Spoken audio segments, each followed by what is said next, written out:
disiksa dan menyuruh segera memohon kepada Tuhan agar kekuatannya dialihkan. Kaleb angkat bicara agar Samson tidak disiksa. Ia mengatakan Rala harus takut dan merendahkan diri di hadapan Tuhan. Si Rala marah-marah dan gengsi jika harus takut kepada Tuhan. Rala dipanggil Raja Balek, diperintah segera membunuh Samson sebelum bangsa Yahudi melakukan pemberontakan. Untuk kali ini Rala tidak ingin mematuhi perintah raja karena ia belum menyelesaikan ambisi merebut kekuatan dari diri Samson. Raja marah, menganggap anaknya mulai gila. Dengan posisinya, Rala langsung menusuk perut Raja Balek, dan itulah momen yang selama ini dinantikan Rala dapat menyingkirkan ayahnya dan menduduki tahta kerajaannya. Malam itu Delailah datang ingin membebaskan Samson dari penjara dengan uang tebusan yang telah ia peroleh. Samson kecewa atas pengkhianatannya. Jika memang Delailah mencintai Samson, ia berharap bisa menyelamatkan adiknya keluar dari penjara. Delailah pun dengan berat hati mengikuti permintaan Samson.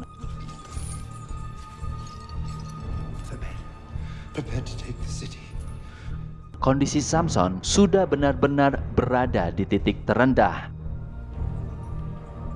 Ingin puas, kini Rala yang sudah menjadi raja akan mempertontonkan Samson di hadapan rakyatnya.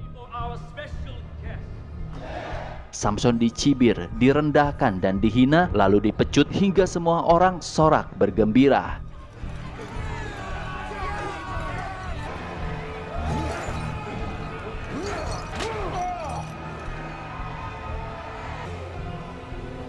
Delailah dan Kaleb hanya mampu menonton penyiksaannya. Karena sudah tidak tahan, Samson memohon untuk yang terakhir kalinya ia dibiarkan mati bersama bangsa Filistin.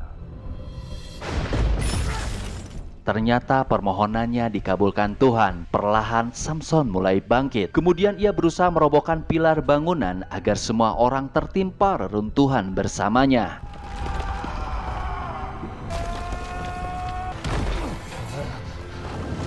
Delailah menjadi salah satu korban tertimpa batu besar. Rala dihantam patung dewa Dagon raksasa. Dan hampir semua orang tidak ada yang selamat hidup.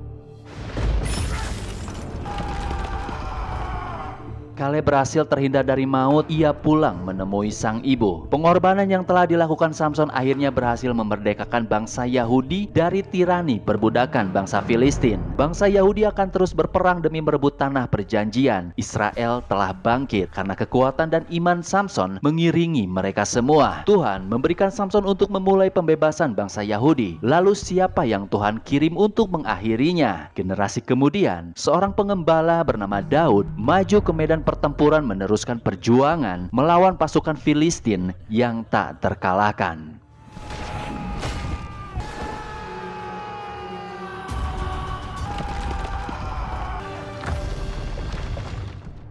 Cerita Samson sedikit banyaknya diadaptasi dari kisah Nabi Sam'un al-Ghazi alaihissalam. Adalah kisah Israeliat yang diceritakan turun-temurun di Jazirah Arab. Cerita ini melegenda jauh sebelum Rasulullah SAW lahir. Dan banyak lagi versi dari kitab lainnya sesuai dengan kepercayaannya masing-masing. Jadi film Samson ini hanya sekedar fiktif versi film ya. Jadi jangan berharap atau disamakan dengan yang ada di Alkitab. Meskipun ada kemiripan seperti jangan memotong rambutnya, bisa mematahkan besi, bertarung hanya dengan menggunakan tulang rahang unta, dan merobohkan bangunan hingga ia terkubur bersama orang-orang yang dianggapnya sesat. Kurang lebihnya seperti itu. Jadi buat kawan-kawan yang ingin ngasih masukan atau tambahan, silakan komen di bawah. Terima kasih telah menonton. Sampai jumpa di cerita selanjutnya. Wassalam.